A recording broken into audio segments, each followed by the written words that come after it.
Have you ever felt invisible even when standing in the middle of a room filled with people? That quiet ache of wanting to be understood, yet watching your words dissolve before they ever reach someone's heart? Diya felt this every night.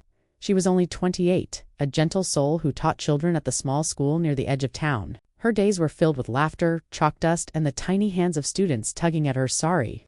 Yet when the noise of the world fell silent, when the evening sun slipped behind the trees and the town's hum faded, Diya found herself sitting alone with a hollow question. Why does no one truly hear me? Her room was small but warm, the walls lined with books, the corners holding quiet shadows. A single lamp glowed on her wooden desk, spilling light onto a half-filled journal. Outside, raindrops tapped against her window, steady and rhythmic like a heartbeat she could not ignore. She stared at the blank page before her, pen hovering. Words came easily when they were silent, ink pressed onto paper. But when she tried to speak them out loud, whether to her students, to her brother Arun, or to strangers, something always tangled inside her chest. Her thoughts blurred. Her voice trembled. The clarity she longed for seemed always out of reach. She wondered if maybe the world didn't need her voice at all.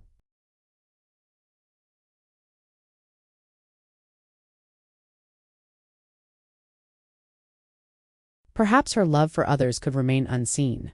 Folded in small acts, no one noticed. But deep inside, a restlessness stirred. There was a longing not just to give, but to connect, to let others feel her heart without the fog of confusion. That night, as the storm outside deepened, Diya closed her eyes and whispered to herself, "There must be a way."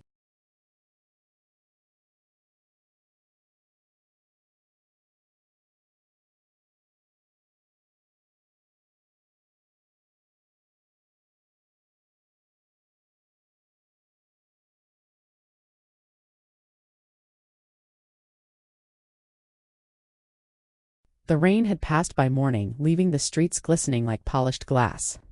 Diya stepped out of her home, clutching her worn satchel, preparing for another long day of teaching. Her hair still damp from her hurried wash. Strands clung to her cheeks as a soft breeze carried the smell of wet earth through the narrow lanes. As she walked, she noticed her elderly neighbor, Mrs. Helen, struggling with 2 heavy bags of groceries. Her frame was fragile, her silver hair tied neatly in a bun, her back slightly bent from years of carrying both burdens and kindness. Without hesitation, Diya rushed forward, gently taking one bag from her hands. The old woman's eyes softened in gratitude, though she said very little. Her face, lined with time, carried the kind of wisdom that spoke more through silence than words. As they walked slowly toward her gate, Diya felt a strange stillness in her presence, like standing near a quiet river that reflected everything without judgment. Inside her small home, Mrs. Helen set the groceries down with care. She glanced at Diya, her gaze steady, as if she could see through the young woman's heart. That look was not heavy, nor demanding. It was gentle, reassuring, as though it whispered, "You don't need to try so hard. Sometimes the smallest things are enough." Diya felt something stir within her.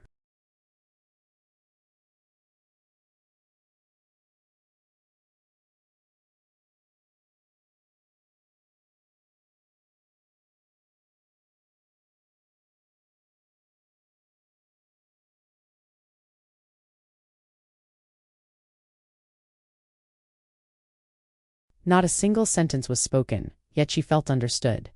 That memory lingered as she taught. When she slowed her voice, when she met her students' eyes, their faces brightened.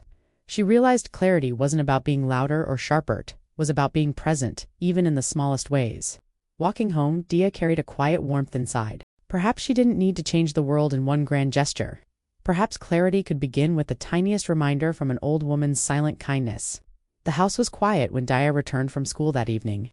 The kind of quiet that wasn't empty, but lived and filled with the faint scent of cardamom tea and the hum of a ceiling fan turning lazily overhead. She slipped off her shoes at the door and noticed a small detail, a steaming cup of tea resting on her desk. Her brother Arun had been there. Arun was 30, a man of few words and quiet strength.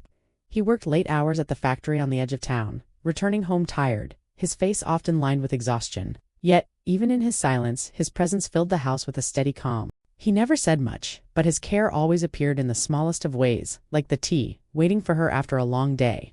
That night, as she sipped from the cup, Diya noticed other little things she had long overlooked. The way her satchel strap, once frayed, had been stitched neatly. The flickering light in her study, now burning steady, had been fixed without her asking.